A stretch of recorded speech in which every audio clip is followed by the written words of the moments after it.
Baik, assalamualaikum warahmatullahi wabarakatuh. Salam sejahtera untuk kita semua. Pada video ini saya akan melakukan review untuk mata kuliah perancangan tata letak fasilitas. Jadi uh, sebelum tahun 2016 mata kuliah ini bernama perancangan tata letak pabrik. Kemudian dengan kurikulum baru 2016 mata kuliah ini berganti nama menjadi perancangan tata letak fasilitas. Mengapa? Karena dalam semua literatur yang digunakan lebih mengacu kepada kata-kata facilities, bukan spesifik pabrik atau factory. Misalnya facilities layout planning atau facilities layout problem, kemudian facilities planning atau bahkan facilities design. Ini adalah referensi yang bisa digunakan, yang bisa kalian juga dapatkan di perpustakaan. Materi-materi yang ada dalam mata kuliah ini beberapa diambil dari referensi ini. Dan sekali lagi, dari judul-judul referensi yang ada tidak memang spesifik mengacu ke kata-kata factory atau pabrik. Walaupun dalam buku-buku ini contoh-contoh kasusnya sangat banyak atau utama menggunakan contoh-contoh di pabrik atau di perusahaan manufaktur. Ya, pabrik menjadi suatu contoh kasus yang sangat baik dalam mengaplikasikan tools dalam mata kuliah ini. Ya, tentu saja pabrik yang dimaksud di sini adalah bukan pabrik proses, misalnya pabrik semen atau pupuk, namun pabrik yang menghasilkan benda-benda diskrit. Jadi pabrik di sini dari sisi kebutuhan luasannya butuh suatu space yang sangat luas, kemudian aktivitas yang di dalamnya juga sangat kompleks dengan berbagai macam departemen, baik production maupun non-production. Kemudian material yang di-handle di dalamnya juga tentu saja sangat banyak, mulai dari raw material, work in process, hingga sampai finishing good. Dan proses pengerjaannya pun bervariasi mulai dari yang manual hingga sampai yang robotik, sehingga menghasilkan benda assembly yang juga sangat kompleks. Sehingga dari sekian banyak aktivitas yang ada dalam proses merencanakan pabrik baru atau mengimprove pabrik yang sudah ada, membutuhkan suatu perencanaan atau planning, termasuk di dalamnya adalah layout atau tata letaknya. Dalam perkembangannya, kebutuhan perencanaan tata letak tidak hanya sebatas pada pabrik, tetapi juga di fasilitas-fasilitas lainnya. Misalnya rumah sakit. Rumah sakit mungkin bisa dianalogikan sama seperti pabrik. Kalau pabrik itu yang bergerak adalah barang-barang, benda-benda raw material, tetapi di rumah sakit bisa dianalogikan adalah dokternya, pasiennya, bahwa mereka harus bergerak dari suatu departemen ke departemen yang lain, misalnya dari pendaftaran ke poli, ke bangsal, ke lab, ke tempat ronsen, dan sebagainya. Dan semua perlu perencanaan dan tata letak yang baik. Kemudian di mall, kebutuhan dari segi pengunjung jelas kenyamanan. Kemudian jika ingin membeli suatu barang, pengunjung tahu di mana harus menuju ke toko tersebut. Dari segi penyewa, tentu saja penyewa menginginkan suatu tempat yang banyak dilalui oleh pengunjung, sehingga perlu juga perencanaan tata letak dari mall. Kemudian perkantoran, walaupun di perkantoran moving orang tidak banyak, tetapi yang dibutuhkan adalah tata letak tentu saja nyaman, kemudian adalah kemudahan koordinasi antara bagian atau antar atasan dan bawahan. Fasilitas yang lain adalah airport. Ya, kita tahu di airport banyak sekali calon penumpang dengan ratusan tujuan penerbangan, sehingga membutuhkan tata letak layout yang baik, sehingga flow antara penumpang yang datang dan penumpang yang akan berangkat juga bisa terencana dengan baik, sehingga flow penumpang dari satu terminal ke terminal yang lain itu bisa diatur dengan baik. Tujuan dari perencanaan ini yang salah satunya juga adalah perancangan tata letaknya.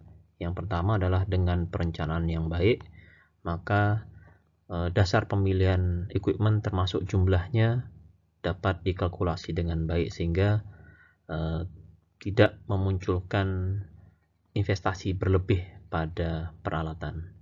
Kemudian yang kedua adalah jika kita bisa lakukan tata letak yang baik, maka jarak perpindahan barang material dari mesin satu ke mesin yang lain atau perpindahan orang dari satu departemen ke departemen yang lain itu dapat diminimalisasi sehingga secara overall production time atau operation time dapat berlangsung dengan lebih singkat. Kemudian jika kita mempunyai constraint space yang terbatas, maka dengan perencanaan yang baik kita dapat pastikan bahwa tujuan utama proses dapat berlangsung pada space tersebut. Perlu juga diperhatikan tentang kenyamanan dari pekerja yang ada di sana. Dengan tata letak yang baik, maka kita dapat pastikan bahwa mereka dapat bekerja dengan nyaman dan aman, sehingga sudah bisa dibuktikan bahwa kalau pekerja dapat bekerja dengan nyaman, maka produktivitas juga akan meningkat. Perlu juga dipikirkan tentang fleksibilitas dari perkembangan untuk masa yang akan datang, sehingga misalnya dalam perencanaan tata letak kita sudah siapkan space tambahan, space khusus jika memang direncanakan dalam 5-10 tahun ke depan ada tambahan mesin atau upgrade mesin yang lebih besar. Kemudian berkaitan dengan material handling, jika kita bisa rencanakan dengan baik termasuk juga tata letaknya, maka jarak perpindahan material itu juga bisa kita minimalkan sehingga pastinya akan meminimalkan cost dari material handlingnya.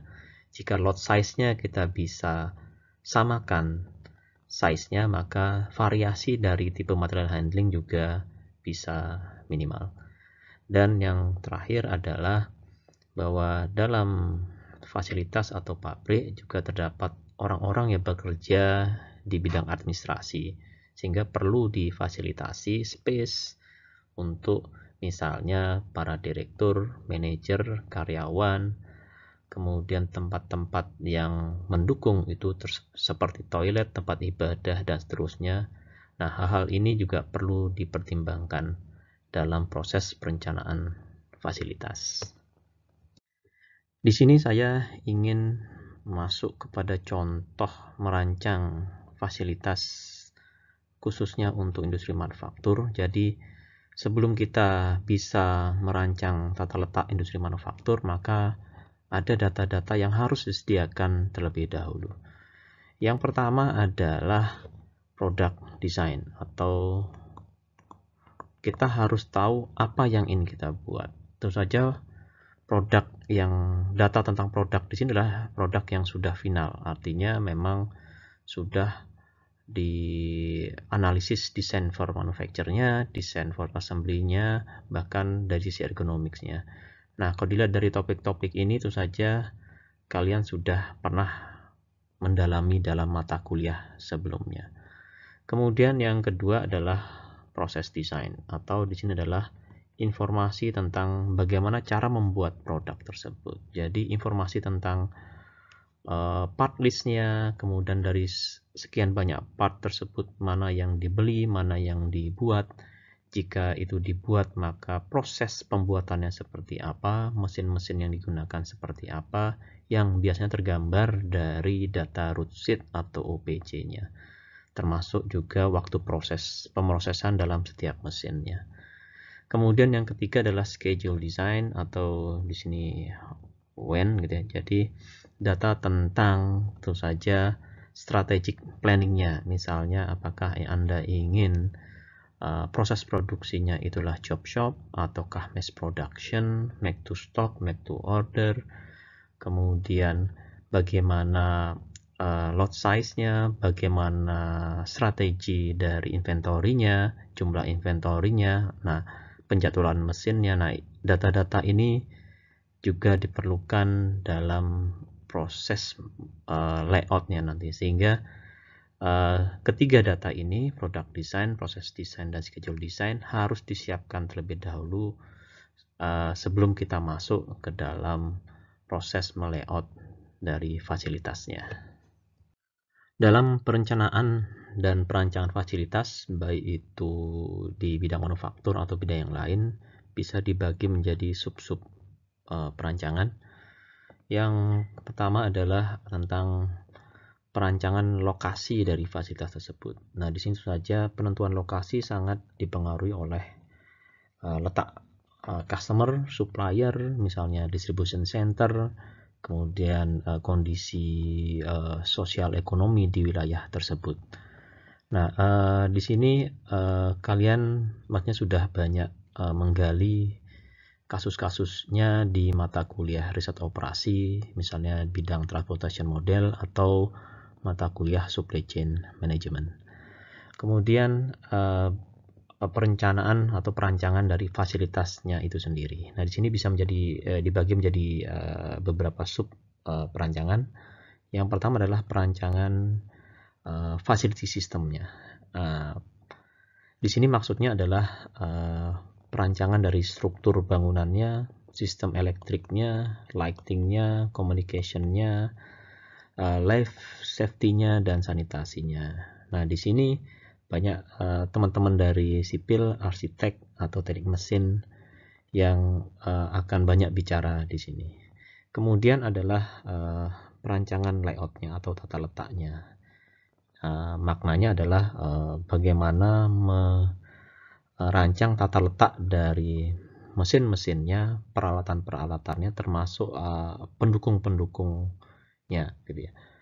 Kemudian adalah perancangan dari handling sistemnya. Jadi harus juga dirancang bagaimana proses pemindahan material satu ke tempat yang lain, dari departemen satu ke departemen yang lain, baik itu barang maupun orang.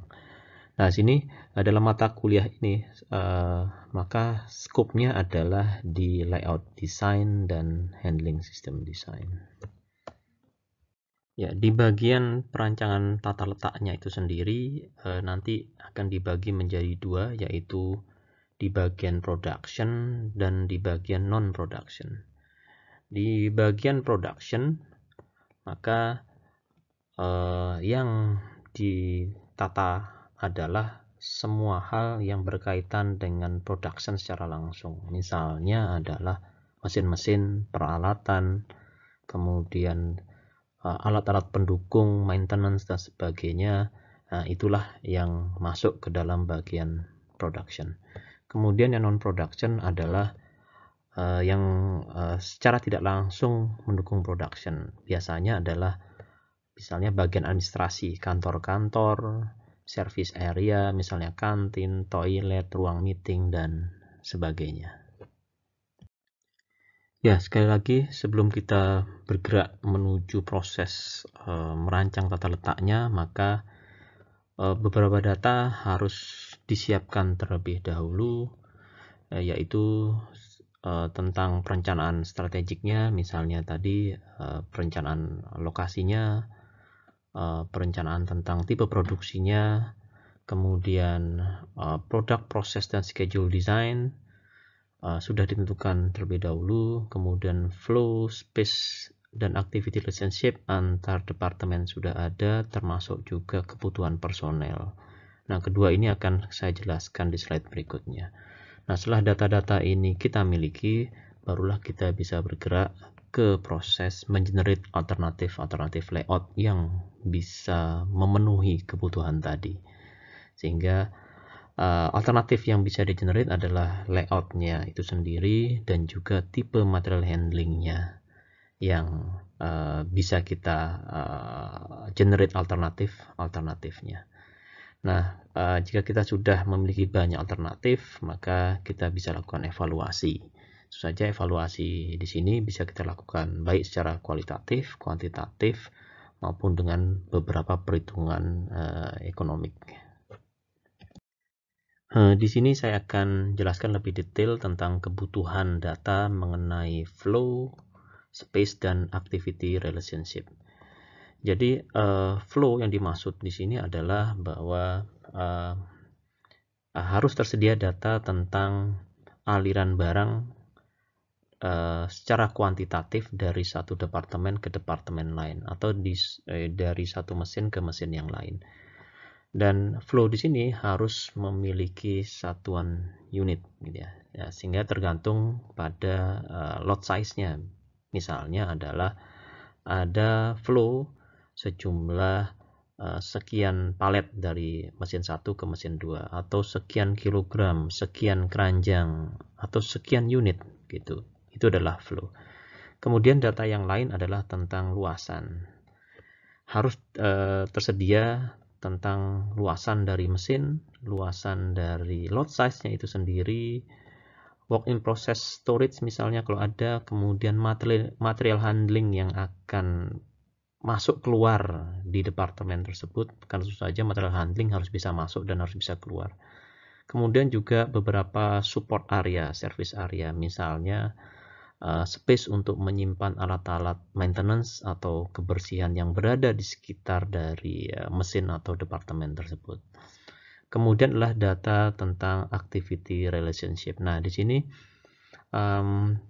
jika kita tidak bisa mengukur flow pergerakan barang atau orang dari satu departemen ke departemen lain, maka kita bisa lakukan dengan mengidentifikasi misalnya adalah tingkat kepentingan seberapa dekat suatu departemen itu ada, sehingga suatu departemen itu penting untuk dekat bisa dilihat dari memang sekuen kebutuhan prosesnya, ataukah juga karena kebutuhan personelnya. Misalnya suatu departemen itu harus dekat karena pentingnya koordinasi antar dua departemen tersebut, karena ada flow orang dari satu departemen ke departemen tersebut dalam rangka koordinasi.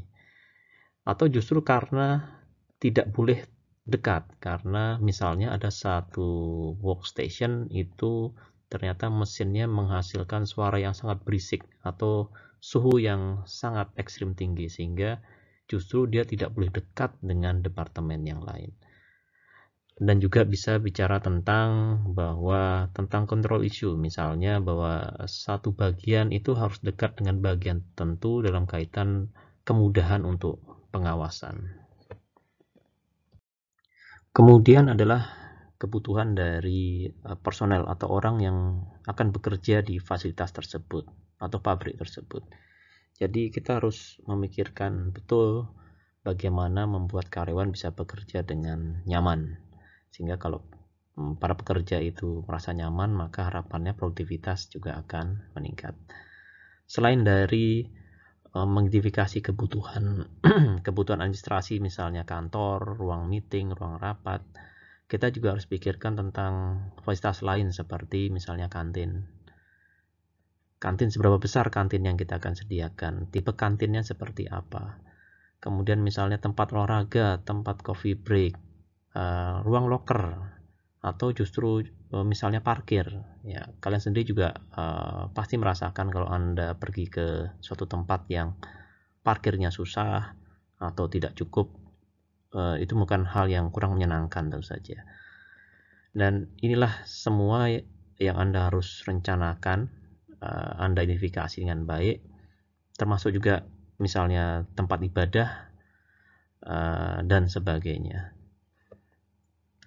Sebelum saya akhiri video bagian ini, sekali lagi saya perlu ingatkan bahwa sebelum kita memulai untuk mengenerate alternatif layout, perlu disiapkan data-data secara umum, adalah misalnya tipe produksinya, produk atau part yang ingin dibuat, urutan prosesnya seperti apa, besar flow dan space yang dibutuhkan itu seberapa besar, kemudian kebutuhan personelnya seperti apa.